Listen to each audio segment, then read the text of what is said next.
অসম আৰক্ষী ওলাই আহক, আমাৰ ন্যায় সম্পৰ্কত আমাক সমৰ্থন কৰক। এনেকুৱা 10জন মানুহ আমাক বাধা দি আজি অসম আৰক্ষীয়ে ৰাইজৰ বিৰুদ্ধে থিয় হৈ গৈছে।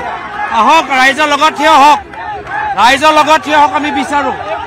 আমাৰ 110 মিটাৰ আপোনালোকে দীঘলী পুখুৰী, জুবিন গাৰ্গৰ মৰমৰ দীঘলী পুখুৰীলৈ যাবলৈ দিয়া নাই। অসম আৰক্ষীয়ে কিয় জুবিন গাৰ্গৰ মৰমৰ দীঘলী পুখুৰীৰ ওচৰত ৰাইজক যাবলৈ দিয়া নাই?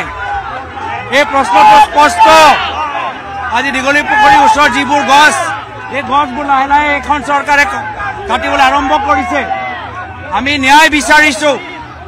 বৰ্তমান চৰকাৰে যি ধৰণৰ পদক্ষেপ লৈছে তেওঁলোকে ন্যায় সম্পৰ্কত নহয়, তেওঁলোকে মুখ্যমন্ত্ৰীৰ চকীটো ৰক্ষা কৰিবলৈ বিচাৰে। এইকেইটা দিন যিবোৰ পদক্ষেপ বৰ্তমান চৰকাৰে লৈছে সেই জুবিনদাৰ ন্যায় সম্পৰ্কত নহয়, মুখ্যমন্ত্ৰীৰ চকী ৰক্ষা কৰাৰ পক্ষত লৈ আছে। বিজেপিও যাত্ৰা আৰম্ভ কৰিছে।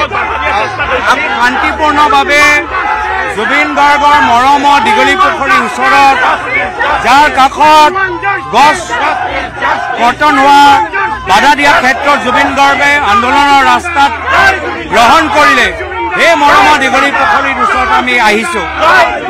কি কাৰণত অসম আৰক্ষীয়ে ওপৰৰ পৰা নিৰ্দেশ পাইছে আমাক বাধা দিবলৈ আমি গম পোৱা নাই। নিশ্চয় অসম আৰক্ষীক নিৰ্দেশ দিয়া গৈছে আৰু এইকেইটা দিন আমি তেনেকুৱা দেখিছো যে ওপৰৰ পৰা কিছু শক্তি আছে যিসকলে জুবিন গাৰ্গৰ ন্যায় আন্দোলনটো হাইজেক কৰিবলৈ বিচাৰে। তেওঁলোকে ন্যায় দিয়াতকৈ মুখ্যমন্ত্ৰী চকী ৰক্ষা কৰাটো বিচাৰে। এতিয়া বিভিন্ন সময়ত SOP ওলায়, কোন অনুৰাগী হ'ব কোন নহয় সেয়া চাৰ্টিফিকেট তেওঁ দিব।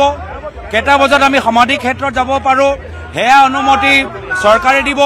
দীঘলী পুখুৰী যে আমি মম শিখা সমদল ওলাব পাৰোঁ সেয়াও অনুমতি চৰকাৰে দিব। তেওঁ গম পোৱা নাই যে জুবিন গাৰ্গ চৰকাৰৰ নহয়, জুবিন গাৰ্গ আমাৰ অসমৰ অসমীয়া সম্পদ, আৰু সেইকাৰণে অসমীয়া সম্পদৰ ক্ষেত্ৰত প্ৰতি শ্ৰদ্ধা নিবেদন কৰিবলৈ আমাক চৰকাৰৰ অনুমতি